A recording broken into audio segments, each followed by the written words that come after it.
Because yeah, I dream. I have really vivid dreams and recurring nightmares, and yeah, I mean,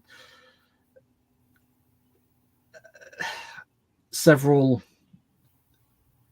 expert friends say that I have PTSD, and you know that would these nightmares would be conducive, you know, to that theory. But yeah, I mean, I was awake all last night. Just, I mean, my wife had to shake me awake at one point because I was screaming. Apparently. Oh wow. Yeah, it's fun. It's fun. Anyway, it looks like, well, certainly for now, it's just us. I don't know if anybody else is coming along. Maybe Jules can't make it. Jules is at the doctor, but she'll be with us tomorrow. So yeah, hello internet. Sorry, we're just finishing off a conversation prior because you know, therapists talking about mind stuff. That's what we're gonna do. Well, I actually I dreamt last night, and when I woke up, I remembered it, and it's like I really, really, really do not remember the last time that happened. Oh wow, was it a good dream? Was it weird? Kinky? No, it was. I cannot remember what it was right now. And it very, very, very quickly faded after I woke up. But we woke up. We set an alarm this morning because we wanted to make breakfast, which we don't. We are not breakfast people normally. But we wanted to make breakfast this morning, so we set an alarm to get up and make breakfast. And I told my husband, I was like, I dreamt. And it was weird. And that's all I remembered of it, was just that it was weird. Like, I couldn't even describe it, just that it was weird. I mean, to be fair, weird sums up most of my dreams. But yeah, we'll get there. We'll get there. Yeah. So this is day 3 of WHAM. How's it been for you? Jules has done some writing. I don't know if she's actually told me how much she did, but has it been Charlie.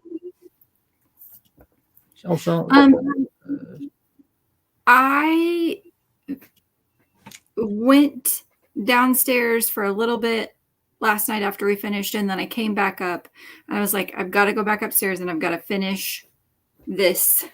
Got to finish this spot because I was in the middle of a spot.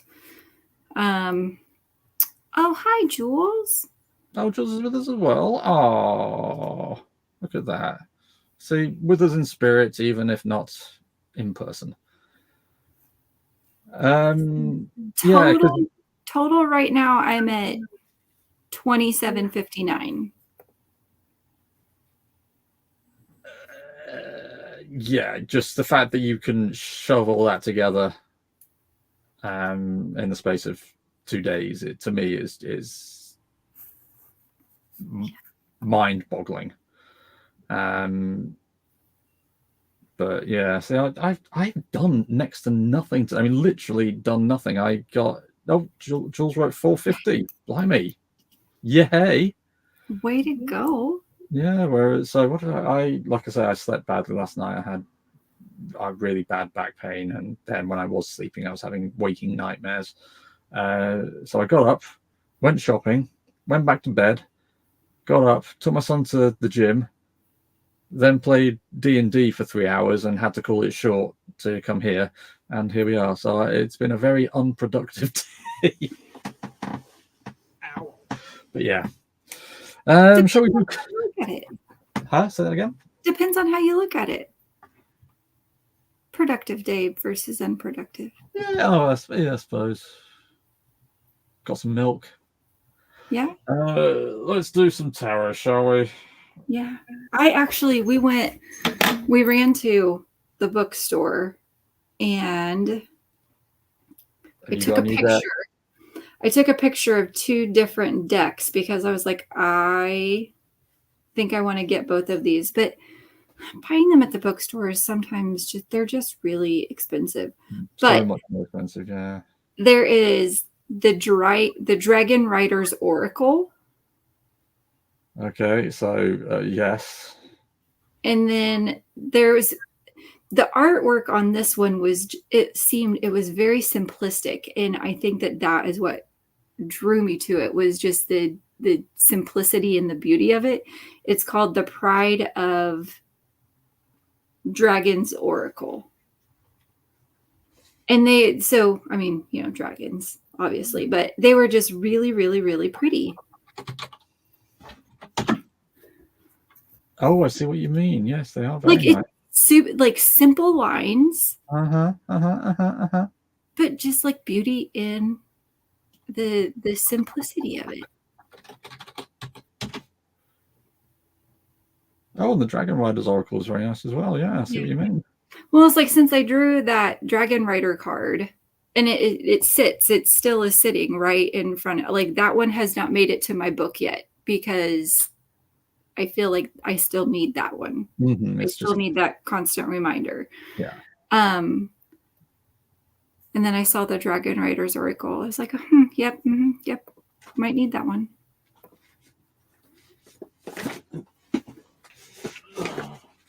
Tell you what, let's do the Marvel Tarot deck, because we haven't done that, and some people here don't care for Marvel, so whilst it's just us. Yeah. I was trying to look. My kid has got Nightmare Before Christmas. Oh, so good. And Disney Villains. Both of those. That sounds like a cool deck. I like that. They're both pretty cool, but I thought they were in here, and I don't think that they are, or else. So I'll gank those for tomorrow. Oh, this is interesting. Oh boy. Not what I was expecting, if I'm honest. Especially considering that we're only in the third month. So this is the Marvel Tarot deck, and I have just drawn the Death card, which obviously the death usually signifies an ending. So let's just read.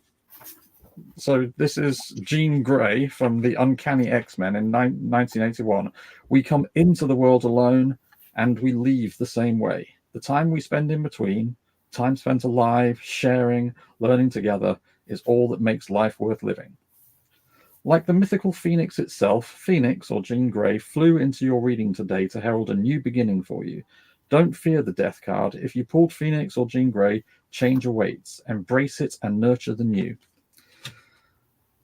So change happens whether we wish it or not. Death is the inevitability of life, a necessary transition. Something must end for the new to begin. Without transition from one stage of our lives to another, we wither. Fire burns away what no longer serves us, and then, like Jean Grey as the phoenix, we rise from the ashes, renewed and stronger than before. The cycle of change allows rebirth in your life. Ideas, dreams, goals, relationships. For the fresh and new to rise, though, the old must release to fuel the next phase. Just like Jean Grey, this rebirth won't be your last. If Death and Phoenix Jean Grey have shown themselves today, a huge change burns on the horizon. Celebrate. I'll take it. Yeah. So for me, I think that might apply, because I made the point yesterday saying I'm going to start doing some fiction rather than non-fiction, so I'm probably going to interpret it that way. Mm-hmm. How about yourself? I think for me, mine's just like taking the story that I wrote and giving it a new. I mean, I'm essentially rebirthing it. Like, I'm giving it a new beginning. I'm giving it more, and fingers crossed, and a bigger audience. Uh-huh.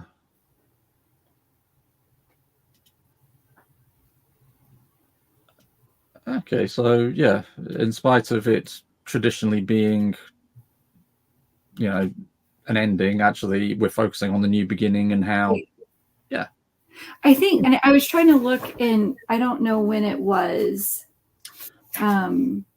Sorry, more generally, I've just realized it also potentially signifies the fact that NaNoWriMo has ended for us, and we are now doing WHAM. Something else. Yeah. I can't remember which deck it was now. It may have been the day that I pulled from the Dragon Tarot cards. And that's the reason I didn't have it written down on my book, but I think I drew the Death card. And it may be one of my favorite cards. It's really weird. Yeah, I love the Tower card. Everybody hates the Tower card, but I like the fact that, again, it's like here, it's saying that change is going to come, and but it people think that it's something that happens to them, whereas I always perceive the Tower case of, no, you can do it whenever you want. It doesn't have to be done now. You have the power to control it, but just know that if you want this thing to happen, you've got to make the change. Yeah. And where I think so, the death card means the change is coming naturally, whereas the Tower card means you've got to instigate the change. You've got to kind of destroy the old so that you can move on to the new. So, for example, you've got to, if you want to create draft 2, you've got to massacre draft 1, for example, or complete draft 1, or complete draft 1. Yeah. So that would be. Yeah. No, I think. Yeah, it's all about perspective. Yeah, 100%. Sorry, my brain froze on me for a second there. So. No, you don't have to apologize. It's no, I late. do. I mean, you're not wrong.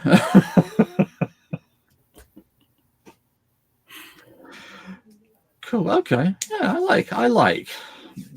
So, time, I think, to do some writing. So let us bring up some dragons. Yeah.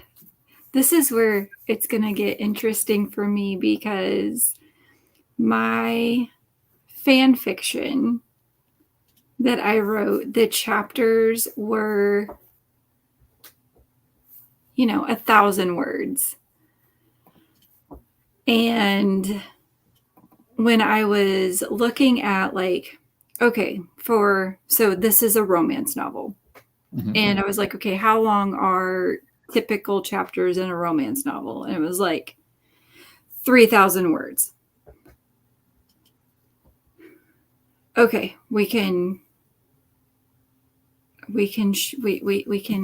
try and do that. So what was that? How long are chapters in a romance novel? About 3,000 words. About the same. That's the question. No, because yeah, it was about the same. What it said, what it recommended is about the same as fantasy. Yeah, I mean, I did a study of the numbers several years ago, and on average, you're about, in a paperback book, you've got about 350 words per page, and if you want a chapter to be about 10 pages long, you're going to want 9 pages in it, because half of the page is going to be blank. So you want 3,125 words, I think the number was, per chapter, and that will give you a 10-page chapter. Not that I counted and based everything off that, but so that's a good number to aim for. Well, and for me, and thinking like the fan fiction, and I was writing a chapter a day, like just off the top of my head, given a song, and so they were very, very short. But that's what I'm kind of liking about going back and doing with this, is like giving it more, which is fun.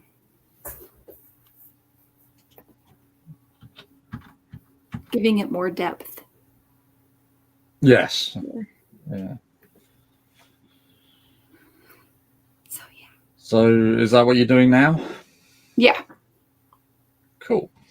I am going to pick this up, and I think I mentioned yesterday I'm going to try and do something drabbly just to get done. Oh, okay. That's exciting. I hope the appointment goes well, lovely, and we'll see you tomorrow. Oh, and you use dragons as well, and pink one apparently. Well, we haven't got pink today.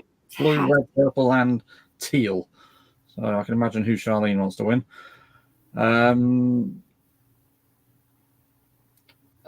You normally go for blue, don't you? Everything is blue right now in my brain. Things need to be very blue right now. Cool. So you're going for blue. Charlene will go for teal, I presume. Yeah. I don't know you at all. So therefore I'll go for red. And let us away.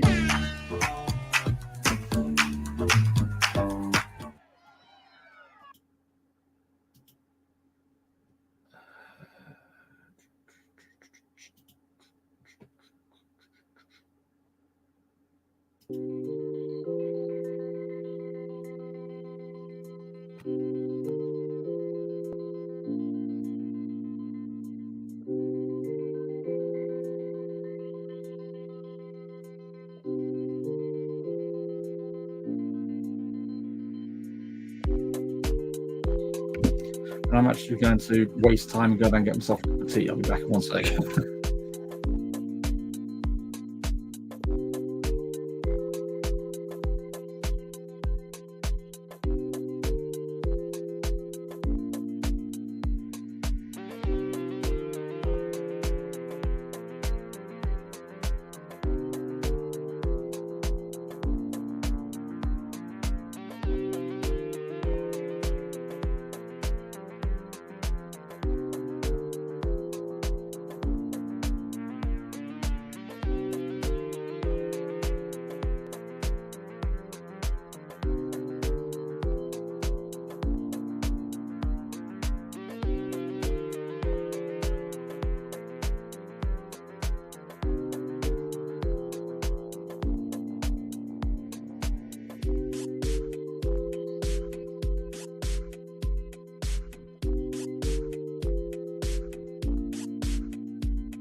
It's all done.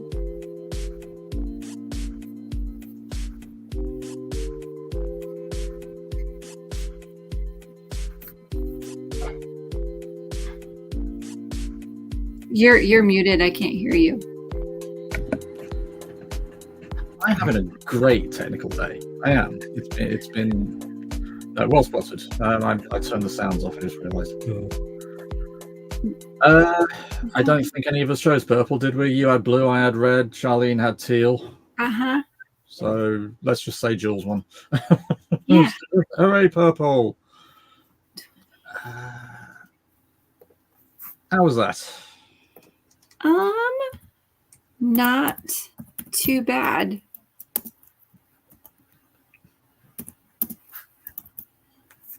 Let me see what I got.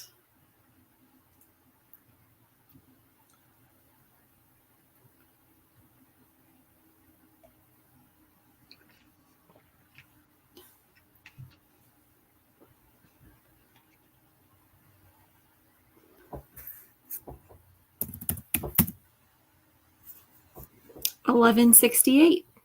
Cannot argue with that, can you? No. At all.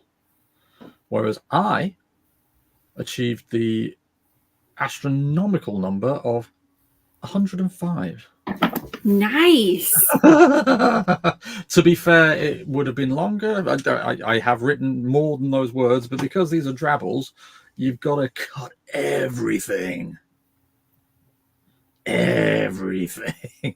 So I think I might well have written about 200 all in all, but deleted plenty because hey, it's 105 more words of fiction than I've written in about 2 years. So there you go. I'll take that. I do not care for drabbles because I can't keep it in 100 words. Well, oddly enough, I think I've realized that part of the reason that I've been struggling to get back into the fiction is I've been feeling intimidated by. See, the blank page doesn't bother me. It's the idea that there are lots and lots and lots of blank pages after the first one. That's fair. So I'm thinking maybe if I force myself to write something that has a strict word limit, that might just turn that part of my brain on so that I'd be able to write something a bit longer. That's what I'm going with. We'll see if it works. But yeah, what I've done is I've started. I just wrote 2 drabbles. I started 2 drabbles, which are basically the beginnings of 2 short stories that I'd started, but let go because I didn't have the confidence to finish the full story. So we'll see how it goes. And where are you now? Are you in a position where you need to carry on? Oh God, what's happened? Oh no, in my fan fiction, because I have them right beside each other.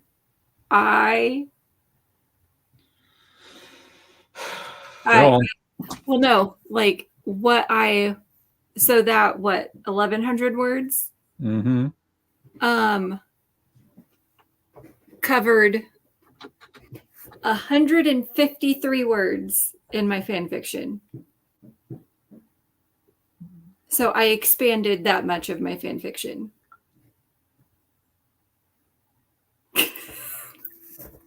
That's a number. I'm just like, how far did I get in? Oh,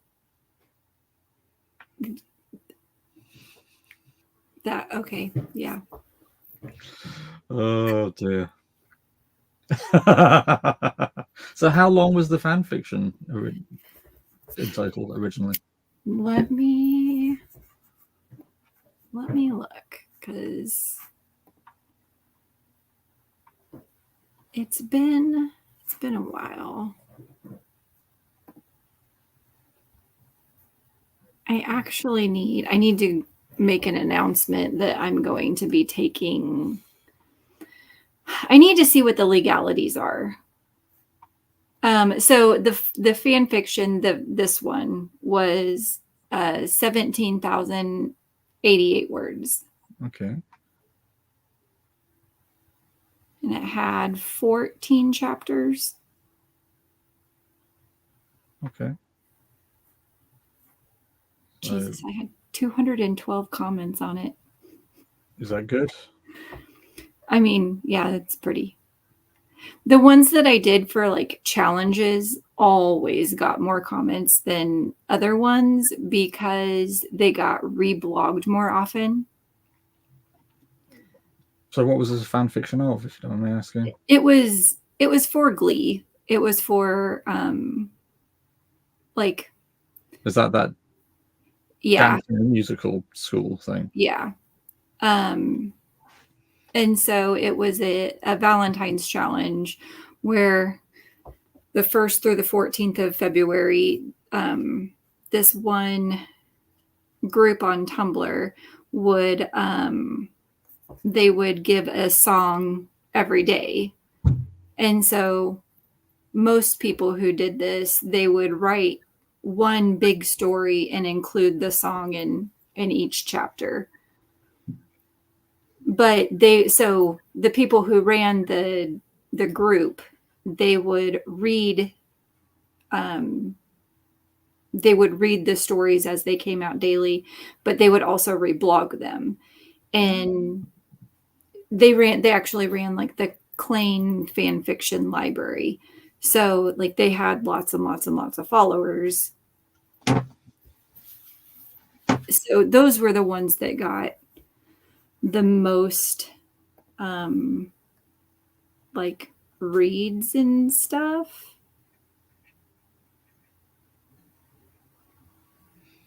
Okay. And you said you need to check the legality. Can I ask? Well, just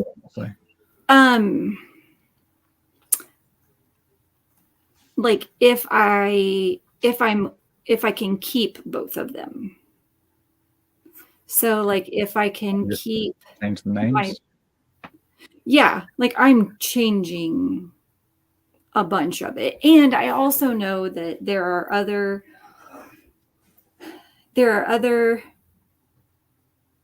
people who wrote fan fictions and then changed. Some people no, they changed 50 Shades of Grey. Yeah, well, I mean, even just in our section of the Glee fan fiction and of the Glee fandom, Okay. have written and published their own stuff. And I know that they've changed names and like they've kept their original characters' names and like changed settings and some stuff. So I don't think that it should be a problem. But it's always good to be sure. Yeah. I think my very first story I ever wrote was still oh, nope. No, that one got more hits, but my very first one has the most comments. I had 277 comments on that one, and that one was 62,000 words. Blimey O'Reilly. I mean, that's nearly a full book. Mm-hmm. You're incredible, Erica. You really are. Just I really liked it. And that will shine. I mean, obviously I haven't read it, but that will shine through. You know, when you enjoy the writing, it's clear to the reader that you're having a good time. So. Oh, wow. Okay, my longest fan fiction. And this one, I really, really, really liked this story. It was almost 112,000 words. It was 111,977 words. That's a lot of words. And it was vampires. Okay. It was fun. Change the names. You'll be the next 50 Shades of Grey. Well, and yeah, this one was really, really, really, really, really fun. Charlene's asking if it's True Blood, whatever the hell that means. Okay, I've never seen True Blood. I've heard that I need to watch True Blood. I mean, it's what is this one? Oh, this one's mature. But it it's smexy. Smexy. Yeah, smutty, sexy. Oh, It's okay. it's not as graphic as some of the other ones that I've written, but Close enough. Yeah.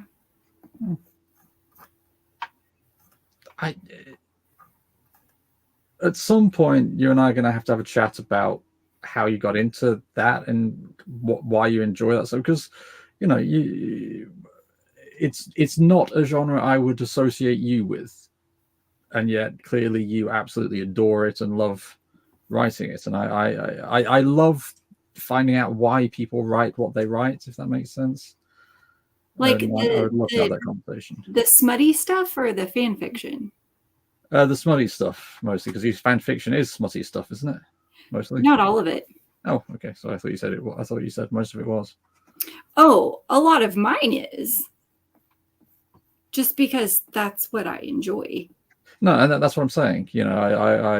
I would love to have I enjoy conversations where I discover why people write what they write. What it is about that particular genre, style, voice, or whatever it is. Why they love it as much as they do.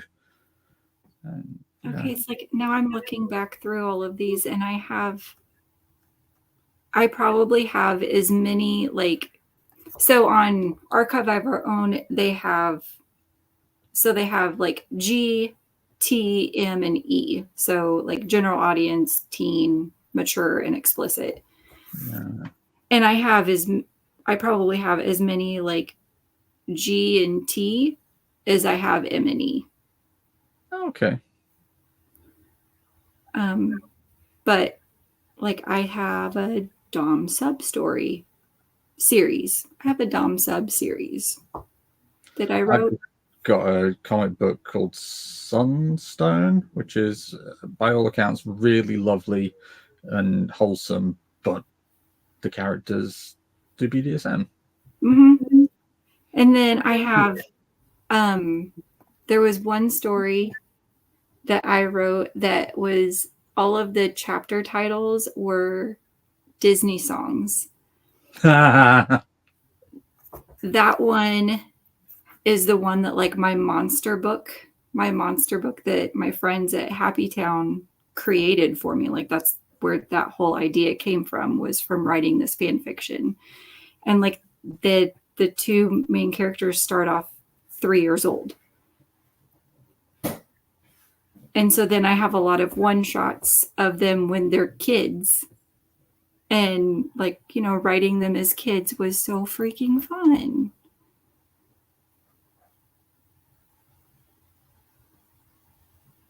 So yeah, we can chat about that sometime. Yeah, that's it. Right, well, we are at the top of the hour. Yes. I need to go and get some food because I haven't eaten yet today. Yeah. Same time tomorrow? Yes. Cool. Yeah. Right, well, thank you, Charlene and Jules, for watching us. We need to do some marketing because we can't keep going on with 0 viewers other than our immediate people. Yeah. People, yeah, lovers. People. So I'll share the thing that you did on Facebook and tell people come watch us. Put some links up as well and all that. But anyway, regardless, whatever we do, thanks for joining us, guys. Anybody watching us on the restream, yeah, enjoy WHAM, and we will be back tomorrow for another writing sprint. Take it easy.